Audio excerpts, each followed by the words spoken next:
तो एक हमारा दर्शन है जो मूर्त रूप ले रहा है। ये कोई एबनॉर्मल परिवर्तन नहीं है। मैं आप बहुत बुद्धिजीवी लोग आए हो।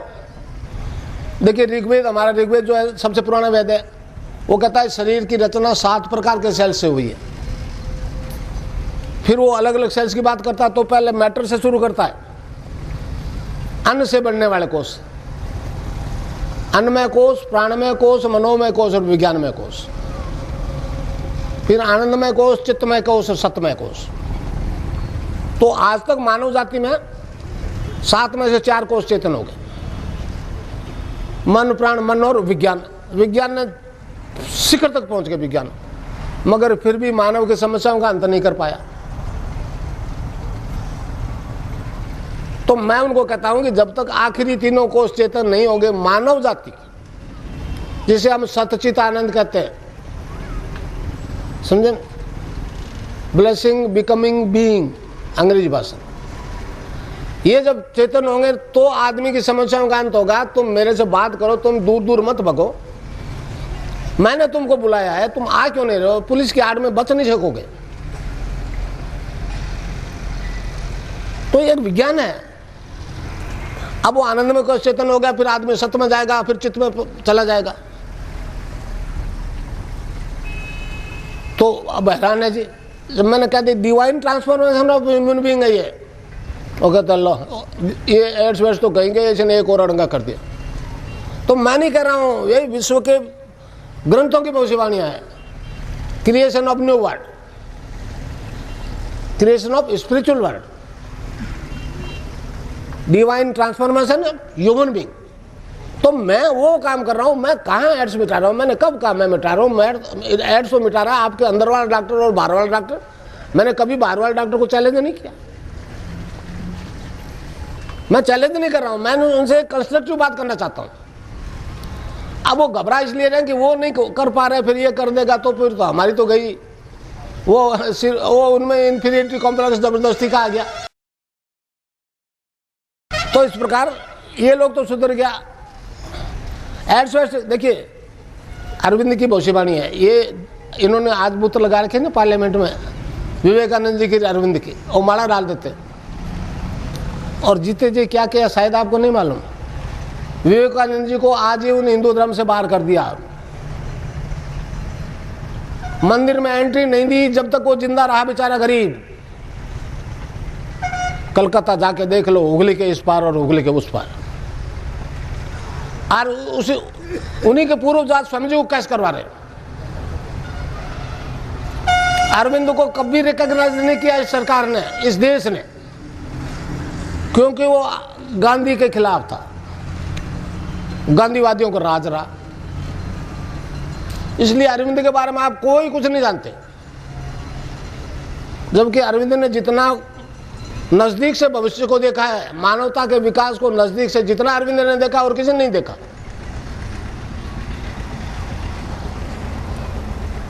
विवेकानंद के गुरु थे अरविंद के, ये आप नहीं जानते। अरविंद को, विवेकानंद जी की डेथ हुई थी 1902 में, और अरविंद को अंग्रेजों ने जेल में डाला था 1908 में, मई 1908, 6 साल डेथ के बाद में।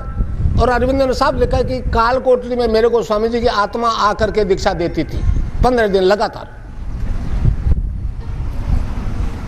तो अरविंद तो विवेकानंद जी का शिष्य था, मगर ये चीज पब्लिक में आने ही नहीं थी। मैं अभी आंकड़े देख के आ रहा हूं, नाकोवाल की बात बताऊं। 5-6 स्टेट उन्होंने इंडिया में ऐसे बताए जिसमें 0 बताया HIV पॉजिटिव केस एक भी नहीं है। मैं सबका तो जानता नहीं, मगर बॉम्बे में छत्तीसगढ़ के 3 आदमी मेरे पास आए थे एड्स के। और आज छत्तीसगढ़ में मैं प्रोग्राम कर दूं, ये 1000 केस में रजिस्टर्ड बता दूंगा। और नाकोवाड़ा ने कहा एक ही HIV पॉजिटिव नहीं। और 2003 का आंकड़े हैं 53 लाख दक्षिण अफ्रीका, और 2001 के आंकड़े हैं 51 लाख भारत के। तो अब तक तो आगे निकल गया दक्षिण अफ्रीका से ये देश। और जनसंख्या जो अफेक्टेड हो रही है वो ऐसे लोगों की हो रही है कि 25 से लेके और 40 साल की उम्र तक के लोगों में ये 80% बीमारी 25 से 40 के उम्र के, यही उम्र होती है काम करने की। तो वर्किंग क्षमता तो हमारी डैमेज हो रही है, पूरे देश की हो रही है। मनमोहन सिंह अकेले क्या जाएगा, देश मर रहा है ना। मैं तो उस मनमोहन सिंह की सरकार नहीं कहता, मैं तो सोनिया की सरकार कहता हूं, चाहे सोनिया जो करनी कर ले। मेरे सुनते क्यों नहीं है, ये देश उनकी बपोती नहीं है। तो इस प्रकार ये सारे परिवर्तन आ रहे हैं। अब वो इस दुनिया से आगे वाली बात सुनो, आगे वाले अरविंद ने कहा है इस देश का उद्धार 2 मंत्र करेंगे, भविष्यवाणी की हुई है। पहला तो 1906 में प्रकट हो गया, वंदे मातरम। आज भी नहीं बोलने दिया जा रहा है उसको इस देश में। दूसरे के लिए कहा yet to reveal, not yet reveal. वो माइस्ट्री के वो संजीवनी मंत्र है, उसका कहा संजीवनी मंत्र है। कृष्ण के मंत्र को अरविंद ने संजीवनी मंत्र कहा है। तो मैं जो आपको दे रहा हूं वो संजीवनी मंत्र दे रहा हूं, समझे न समझे। ये मंत्र आप जपते रहो, चाहे आप एड्स के किसी स्टेज में पहुंच गए हो। ये मंत्र मत छोड़ो, आप एड्स से नहीं मरोगे। चाहे कोई जाति है, कोई धर्म है, कोई वर्ण है, कोई देश है, कोई फर्क नहीं पड़ता। ये तो ह्यूमन बॉडी में होने वाला परिवर्तन है। तो ये नाम जपना और ताबीज वाले से पीछा, बाकी अपने जिसको गुरु मानता फॉर्मेलिटी नहीं बजा, ध्यान यहां मेरा करना, नहीं तो रुकेगा नहीं, मन भगता रहेगा। जब यहां मैं दिख जाऊं तो फिर मामला आगे वाला शुरू हो जाएगा, अंदर वाला योग होगा ना, उसमें फिर आपको बंद लगेंगे।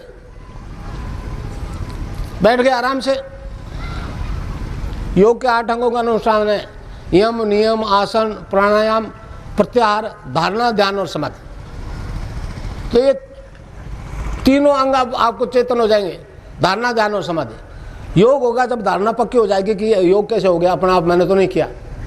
फिर धारणा पक्की होगी, ध्यान स्थिर हो जाएगा।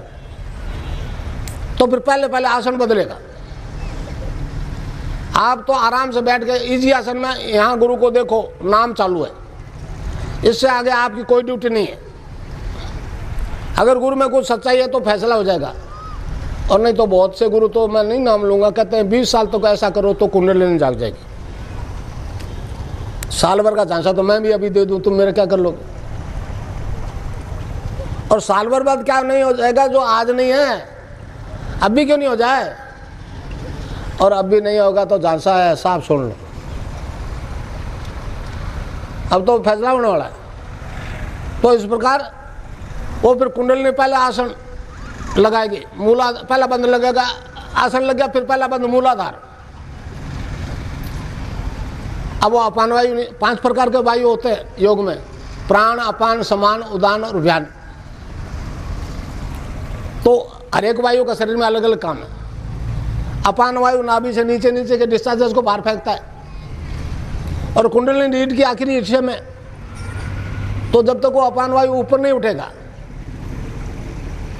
वो किसी चीज के पुश से ऊपर उठेगा, जैसे रॉकेट उठता है ना, ऊपर उठता है, स्पार्क होता है। इसी तरह से इसमें होगा, जब होगा तब फिर वो बंद लगते हैं। पहला बंद मूलाधार में लग गया, अपान वायु नीचे नहीं जाएगा, बंद लग गया टाइट, फिर वो अपान वायु ऊपर उड़ना शुरू हो जाएगा।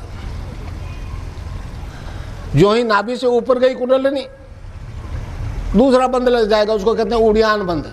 ये नाभि में बंद लग जाएगा। आप चाहे कितने मोटे नाभि जो रीढ़ की हड्डी चिपक जाएगी हो, खींच करके धनुष की तरह, चाह करके नहीं होगी आपसे, अपना हो जाएगी। फिर यहाँ से कंठ से ऊपर निकली कुंडलिनी, तीसरा और अंतिम बंद लग जाएगा, जालंधर बंद। अब इसके बाद में जो रीढ़ की हड्डी का हिस्सा बच गया, उसमें हर तरह का मूवमेंट संभव नहीं, तो प्राणायाम होता है। और प्राणायाम एक ऐसी क्रिया है, मैं नहीं कहना चाहता, इसको अगर जो बाहर वाला जबरदस्ती करा दे बिना जरूरत के, तो फेफड़े की बीमारी हो जाएगी।